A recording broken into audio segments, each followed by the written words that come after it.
Simon Clémenceau est donc l'avocat de l'animateur Coé. Bonjour maître, et merci de nous rejoindre en direct sur BFM TV. Pour commencer, le plus simple est de dire que votre avocat, si j'ai bien compris, nie tout en bloc. Oui, il conteste totalement les accusations qui sont portées contre lui.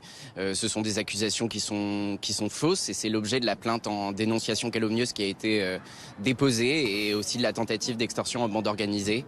En fait, une dénonciation calomnieuse, c'est quoi? C'est quand une personne dénonce des faits qu'elle sait faux devant une autorité qu'elle a la possibilité de les poursuivre. Et c'est ce qui a été fait. Et nous, on a constaté que ces accusations étaient fausses et il y a des éléments probants, des éléments matériels probants qui ont été déposés entre les mains du parquet de Nanterre. Et pourquoi tentative d'extorsion ?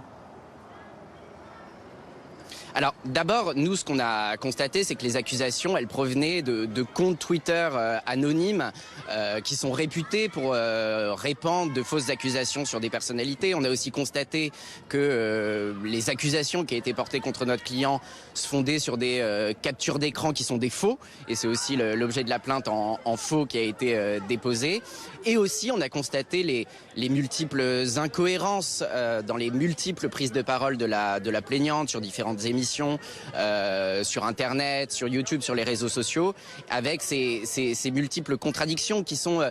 moi, je suis avocat, il m'arrive de défendre aussi bien des personnes mises en cause que des plaignants ou des plaignantes, donc je peux tout à fait faire la part des choses entre des contradictions mineures et des incohérences qui portent sur des points essentiel, c'est-à-dire sur l'âge qu'elle avait, la date, les lieux et même les faits qu'elle reproche. Et par rapport à ça, Sébastien Coé a apporté des éléments matériels et il a déposé tout cela entre les mains de la justice qui démontrent absolument que des personnes, un groupe de personnes ont voulu, pour obtenir de l'argent, manipuler des personnes pour porter de fausses accusations contre lui. Et c'est l'objet de la plainte qui a été déposée et c'est pourquoi on s'en remet à la justice. Vous voulez dire qu'il a été victime d'un chantage ? Ça, c'est la justice qui le dira, mais il a en tout cas apporté un certain nombre d'éléments qui sont des documents, qui sont des témoignages, qui sont entre les mains du parquet de Nanterre et on espère que le parquet s'en saisira rapidement et sérieusement. Maître, votre client, Coé, connaît-il la jeune fille qu'il accuse ?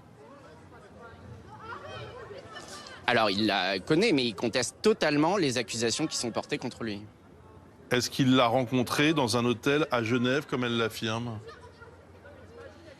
Ça, c'est pas à moi de répondre. La justice, encore une fois, se penchera sur l'ensemble des éléments qui ont été apportés. Moi, ce que je pense qui est essentiel dans cette affaire, parce que depuis plusieurs jours, je vois que sont relayés sur les réseaux sociaux, dans les médias, des accusations, des propos de la plaignante et sans qu'il y ait suffisamment de rigueur et notamment sont relayés des captures d'écran qui sont des faux, qui sont purement et simplement des faux.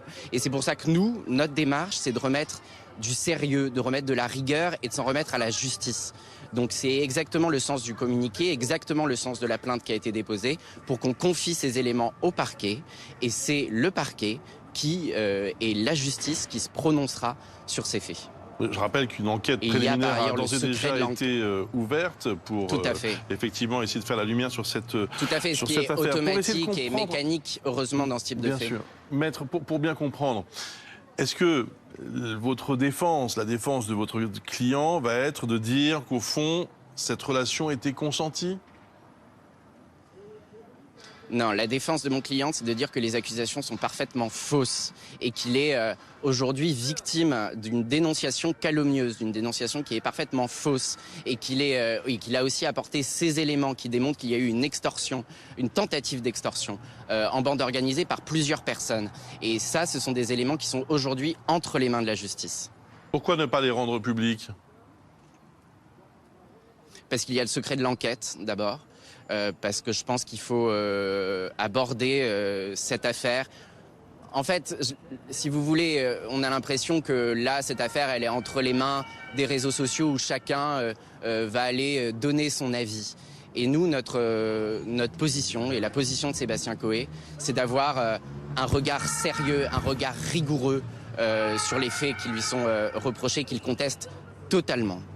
Il y a quand même une plainte, bien sûr, mais surtout un témoignage de cette jeune fille qui a des mots très forts, qui décrit très précisément des événements qui sont produits, qui ont eu des conséquences sur elle, dit-elle, évidemment, c'est ce qu'elle affirme. Hein. Il ne s'agit pas simplement de capture d'écran. Il y a ce témoignage, vous le balayez en quelque sorte? Non, justement, nous avons regardé très précisément, il y a eu de multiples prises de parole de la plaignante et des prises de parole publiques et aussi finalement devant un service de gendarmerie.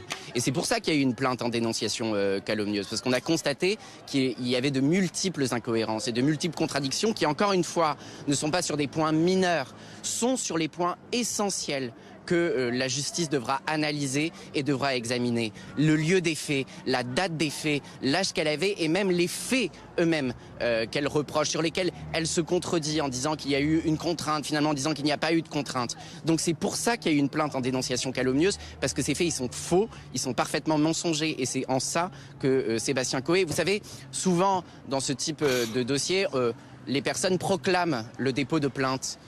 Proclame en disant nous allons déposer plainte en dénonciation calomnieuse. Là, il y a une plainte qui a effectivement été déposée. Avant, il y avait aussi une plainte en cyberharcèlement qui avait été déposée pour laquelle une enquête a également été ouverte. Et là, la plainte, elle est entre les mains du parquet et on espère vraiment que le parquet se saisira des éléments qui sont entre les mains de la justice. Quand va-t-il revenir à l'antenne? Nous n'en avons aucune idée. Merci maître, merci pour votre intervention et pour votre présence à l'antenne de BFM TV ce matin. Merci beaucoup.